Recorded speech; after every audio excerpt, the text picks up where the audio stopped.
Ma prochaine invitée, c'est la directrice générale du Carrefour mondial de l'accordéon, de l'École de musique, Alouette, etc. Bonjour, Catherine. Bonjour, Michel. Ça va bien? Ça va bien, toi? Oui, merci. Catherine, aujourd'hui, tu viens nous parler parce que tu as plusieurs chapeaux. Mais principalement, bien sûr, comme je viens de te présenter, directeur général du Carrefour, mais aussi tu t'occupes tu es la responsable, la directrice générale de l'École de musique, parce qu'un ne va pas sans l'autre. Un ne va pas sans l'autre. Le musée de l'accordéon, un ne va pas sans l'autre également. Donc, ça fait ces trois entités qui vont ensemble pour ce bel événement qui a lieu à la Fête du travail.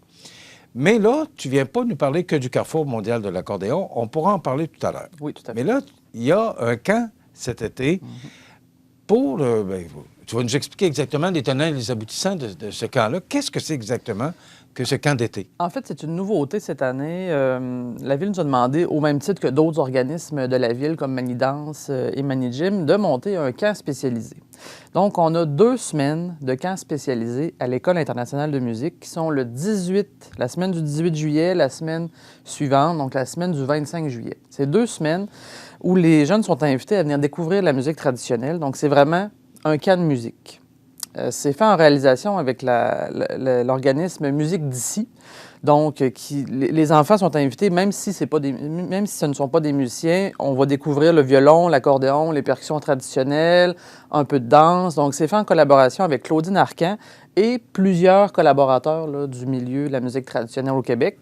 Fait qu'on a cette semaine-là et l'autre par la suite. Si les jeunes connaissent déjà certaines bases en musique, que ce soit en piano ou en accordéon, c'est tant mieux, mais vraiment, c'est ouvert à tout le monde entre 6 et 12 ans. Bon. Est-ce que c'est de l'apprentissage? Qu'est-ce qui va se passer durant ces journées-là? C'est vraiment... nous, on a déjà fait différentes offres de musique, là, mais il faut comprendre que c'est vraiment toute une journée de musique. Les jeunes sont accueillis au départ. Oui, ils font un peu de jeu, mais rapidement, on va faire de la chanson traditionnelle le matin en groupe. Après ça, ils vont essayer des instruments qui sont adaptés pour eux. Donc, on a des plus petits violons. Ils vont avoir des classes de maîtres, là, comme on dit, là, avec des spécialistes. Puis, ils vont faire du bricolage dans la journée. Puis, tout ça là, se passe à l'École de musique puis sur le terrain avoisinant là, entre la bibliothèque puis l'École de musique. OK. Bricolage. Bricolage, notamment, qui concerne les accordéons. Le lien avec la musique. Ouais. Mais c'est par exemple, quand nous, on donne l'atelier de fabrication d'instruments, bon, les jeunes sont invités à décorer un mini-accordéon qui est fonctionnel. C'est ce genre de bricolage-là. Et pendant la semaine, les jeunes vont être invités au musée de l'accordéon, venir visiter le site. Donc, c'est vraiment un camp de musique pour toute la semaine. OK. Sur toutes les 2 semaines, oui. Pourquoi on le sait. Pourquoi la musique? Mais ouais. Parce que 2 semaines, et je suis très positif à ce projet-là, mais 2 semaines, bien, en fait, c'est pas long. Hein? J'ai essayé. C'est pas long. J'ai pris des cours de piano, puis ça a pris... ça a pris plusieurs années? Pendant plusieurs années, puis ça rentrait pas. Mais c'est sûr que les jeunes, c'est vraiment une formule, comme on le sait, les camps, parfois les gens vont partir une semaine en vacances, pour l'autre, c'est quand même une offre de 40 jours. Là, pendant une semaine, évidemment, à la fin de la semaine, ils ne seront pas spécialistes, mais par le passé, dans les différents camps qu'on a fait, même en 2-3 jours, les jeunes étaient capables d'apprendre au moins une pièce. Okay? Ah, oui. Et à la fin, présenter au moins une pièce ou 2. Donc, c'est vraiment qu'est-ce qu'on vise à la fin du camp. C'est vraiment une offre où les parents sont invités soit s'inscrire une semaine, s'inscrire aux 2 semaines. Le contenu est différent. Puis, il faut vraiment voir ça là, comme un complément à l'offre là, de 40 jours que la Ville offre, ainsi que les autres organismes de la Ville, là, comme j'ai mentionné, Manidance et Manigym, et d'autres organismes sportifs. De mémoire, ça ne s'est jamais passé sous le règne de Rénal Ouellette. Pourquoi est-ce qu'on veut initier plus les jeunes à la musique, les emmener? On a déjà eu ça dans le Sud. On a déjà eu ça à Lac-Frontière en 2017, une semaine complète. On a eu ça à Montmagny. C'est vraiment plus des plus petites journées qu'on a eues, mais c'est sûr que je pense qu'il y a un contexte cette année, là, considérant là, la forte demande pour les camps de jour. C'est ça qui a initié un peu le mouvement. Puis si ça fonctionne bien, effectivement, là, on va le reprendre l'année prochaine aussi. Là. Mais le but, oui, c'est d'initier les jeunes à la musique. Bon, nous, on a choisi la musique traditionnelle cette fois-ci. Mais c'est ça, à l'École de musique, on a quand même beaucoup aussi d'élèves, fait qu'on les invite à s'inscrire. Enfin, c'est ça. C'est vraiment pour ajouter à l'offre de camps de jour. OK. Tu parles beaucoup des jeunes. Oui. Est-ce que les jeunes ont de l'intérêt? Bon, on sait que les tablettes, les téléphones oui. Cellulaires sont bien importants.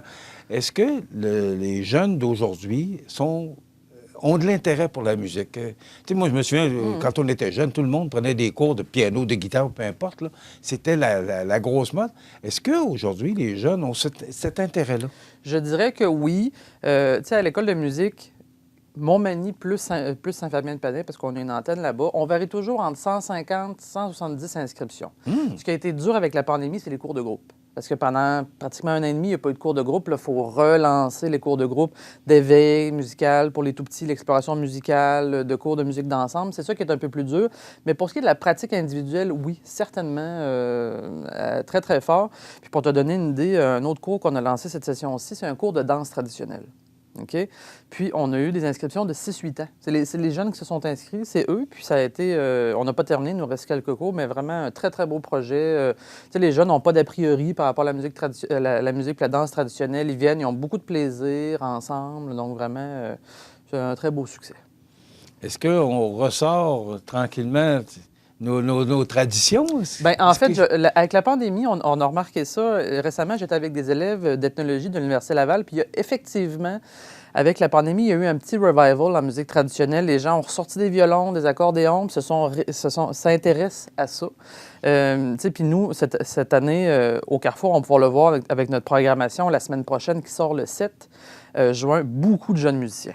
En musique traditionnelle, en musique du monde, mais on a vraiment une programmation avec beaucoup de jeunes. Donc, oui, il y a de l'intérêt pour ce type de musique-là. Quand j'allais assister le vendredi soir au célèbre gala, parce que j'en ai pas manqué beaucoup, je demandais toujours à Renal, savoir, bon, est-ce qu'il y a de jeunes musiciens? Et je me souviens, il y avait des Russes, des jeunes Russes. Des enfants, oui. Des enfants. En 2015. Et j'avais été surpris, puis j'avais demandé à Renal, est-ce qu'on a de la relève par rapport à cet instrument-là? Est-ce qu'aujourd'hui, parce que ça fait quand même quelques années de ça.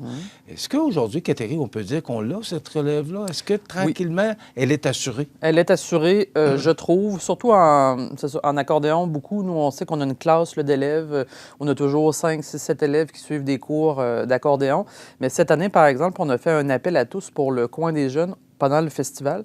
Puis les jeunes étaient invités à envoyer une vidéo, d'eux en train de jouer. Puis on a quand même eu des candidatures proches là, de la région de Lillet, la région de Lévis, de jeunes joueurs de 7, 8, 9 ans là, qui jouent l'accordéon. Donc oui, même dans la région, il y a une belle relève. Là, Qu'est-ce qui incite un jeune à jouer de l'accordéon?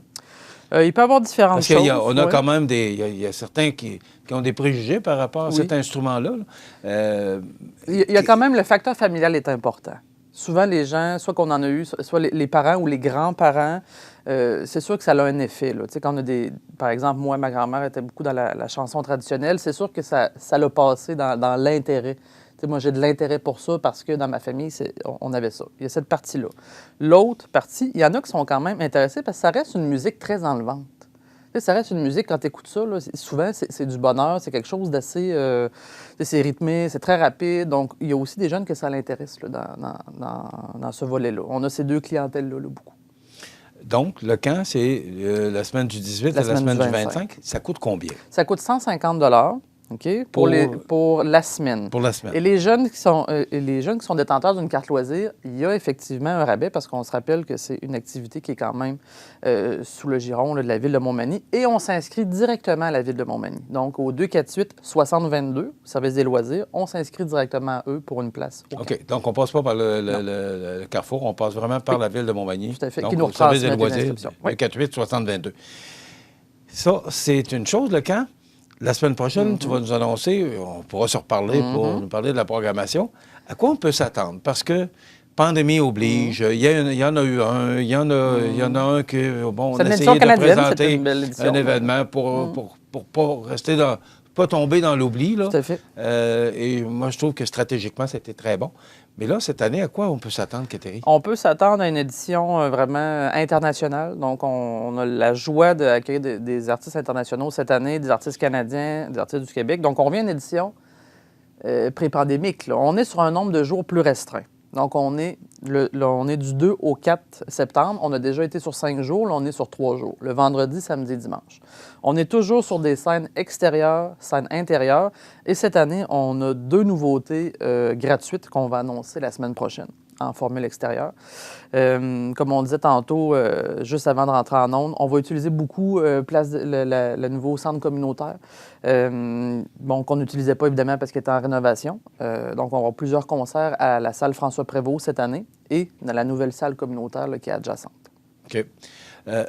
La formule, est-ce qu'on va revenir un jour à 5 jours? Parce qu'il y avait le célèbre déjeuner du lundi matin qui était très populaire. Oui, cette année, il n'y en a pas. Il n'y en a pas. Est-ce qu'on va revenir à cette formule-là? On va voir avec l'édition. C'est voulu qu'on concentre ça sur 3 jours? C'est assez voulu, le consensus sur 3 jours. En fait, on s'est rendu compte que notre clientèle, considérant différents facteurs, restait plus sur 5 jours. Faisait soit le vendredi, samedi ou le samedi, dimanche. Les gens, c'était leurs nouvelles habitudes.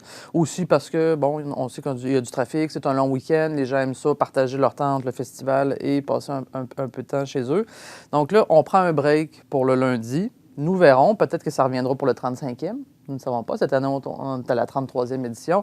On va évaluer ça. Cette année, on ressonde notre clientèle, là, puis on va voir par la suite. On essaie d'être assez proche là, des besoins de notre clientèle. Bon, c'est pas une question de finance, c'est vraiment une question c'est stratégique. Tout à fait. Est-ce qu'on se sert de cette pandémie-là justement pour faire le point? Parce qu'après tant d'années, tout à fait. Ça nous permet de dire, OK, on est rendu là où on devrait... On rebrasse Parce que je t'entends, tu dis, mais c'était ou jeudi, vendredi, ou vendredi, samedi. Alors, c'est une réalité. On analyse aussi. On analyse tout ça, on analyse nos jauges de vente de billets. C'est pour ça qu'on propose de nouvelles choses cette année. Et on essaie aussi cette année, sur un moins nombre de jours, les artistes ne seront présents que pour 2 représentations. Souvent, on est habitué de voir les artistes 3 fois pendant la fin de semaine, parfois 4. Mais là, on est vraiment seulement sur 2 représentations. Donc, les gens, s'ils veulent voir un artiste, il y a moins d'occasions. On est vraiment sur des sites un petit peu plus serré, un horaire un peu plus serré aussi. Là. Comment ça se passe pour, justement, les artistes, pour le contact avec les artistes? Bon, on sait que de ce temps-ci, c'est compliqué de voyager, là, et on sait que c'est une tâche ardue pour le Carrefour. Oui. J'en ai tellement entendu parler de pouvoir réaliser les transferts, d'aller chercher les artistes aux aéroports, parce que c'est un côté qu'on connaît peu ou pas, ou moins, du Carrefour mondial de l'accordéon, c'est d'amener ces artistes-là jusqu'à la scène. C'est tout un travail de maître, là.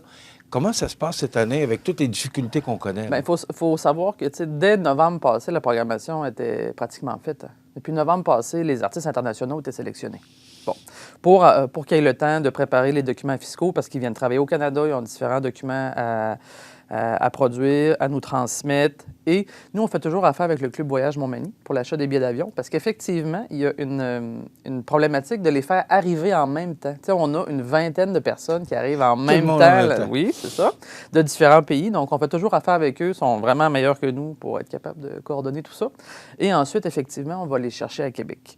Mais, tu sais, on s'est assuré, évidemment, que les artistes étaient vaccinés, de différentes choses.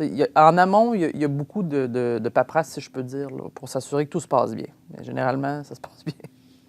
Mais les passeports aussi, parce qu'on sait qu'il y a beaucoup de problèmes de passeports. Le député en a parlé la semaine passée, les retards. Puis, et tout ça, là, est-ce que vous vous êtes assuré que tout le monde va être là? Oui, tout devrait être beau. Mais moi, ça fait 5 ans que je suis là. C'est arrivé une fois qu'il y a un artiste qui est resté pris en France. Puis finalement, on a réussi à le faire venir. Là. Mais oui, ça va bien. L'école de musique, bon, là, on a parlé du camp, mais l'école de musique, est-ce que... L'école de musique, ça va très bien. Puis en fait, en fin de semaine, c'est nos concerts de fin de session. On parlait là, des jeunes élèves. C'était ma prochaine question. C'est ça.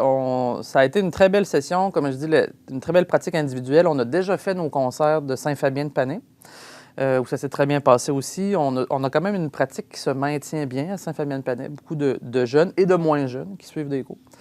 Et pour ce qui est de l'école de musique ici à Montmagny, comme je mentionnais, très belle participation aux cours individuels et le cours d'éveil, on commence à avoir des jeunes musiciens. Bon, c'est un cours pour les 3-5 ans et on espère que par la suite, ces jeunes-là vont continuer à suivre l'exploration. On relance les cours de groupe. Vraiment, là, ça a été notre focus cette année. Et on a les concerts en fin de semaine. Donc, le 3, le 4 et le 5. Le 3, ce sont les concerts de combo, ce qu'on appelle. Donc, c'est des ensembles. C'est les élèves qui prennent des cours et qu'on met ensemble pour différents numéros. Ensuite, le 4 et le 5, ce sont les concerts individuels à 9 et 11 heures. Donc, les élèves ont différentes plages, considérant qu'on a de nombreux élèves. On est rendu maintenant à faire 4 concerts individuels là, pour pouvoir tous les recevoir. OK. Et ça se passe où, ce À l'École concert? internationale de musique, au 101C avenue Sainte-Julie, derrière la scène Montel. OK. Est-ce qu'on peut aller les voir? On peut aller les voir, certainement. C'est ouvert au public. C'est 12 pour les adultes, 5 pour les étudiants de 12 ans et plus. On a un tarif étudiant, sinon pour les tout petits, c'est gratuit. Pour les élèves aussi de l'école, c'est gratuit. OK. Mais comme on ne voit pas de publicité là-dessus, est-ce que le monde est au courant que ça se un passe? peu, mais considérant qu'on a une salle seulement de 84 places, on a beaucoup d'élèves, on en fait la promotion, j'en fais la promotion présentement, mais on fait moins de publicité qu'avant parce qu'on veut quand même donner la priorité, évidemment, à la famille qui sont invités, mais on est chanceux, on a souvent, évidemment, les parents, les grands-parents et la famille élargie qui viennent voir les enfants. Et on finit avec quelques secondes, le musée de l'accordéon, est-ce qu'il est ouvert actuellement? Le musée de l'accordéon est ouvert présentement en semaine. On va ouvrir pour 7 jours sur 7 à partir de la Saint-Jean-Baptiste. On va avoir 2 guides étudiants cet été avec nous pour vraiment ouvrir pour toute la saison. Mais ça commence. Là, on commence à avoir certains visiteurs là, en semaine qui viennent nous voir. Alors, 15 jours, la semaine du 18 et du 25 juillet, c'est 150 248-6022 Oui. où on peut avoir de l'information. Catherine Couillard, merci. Tu viendras nous reparler de la nouvelle programmation. Certainement. Et on a une belle activité aussi qui s'en vient le 19 juin au parc Saint-Nicolas en percussion que nous reparlerons ensemble. OK. Plein de choses. Merci, Catherine. Merci. Catherine Couillard, directrice générale du Carrefour mondial de l'accordéon, du Musée de l'accordéon, de l'École de musique et j'en passe. Donc, voilà.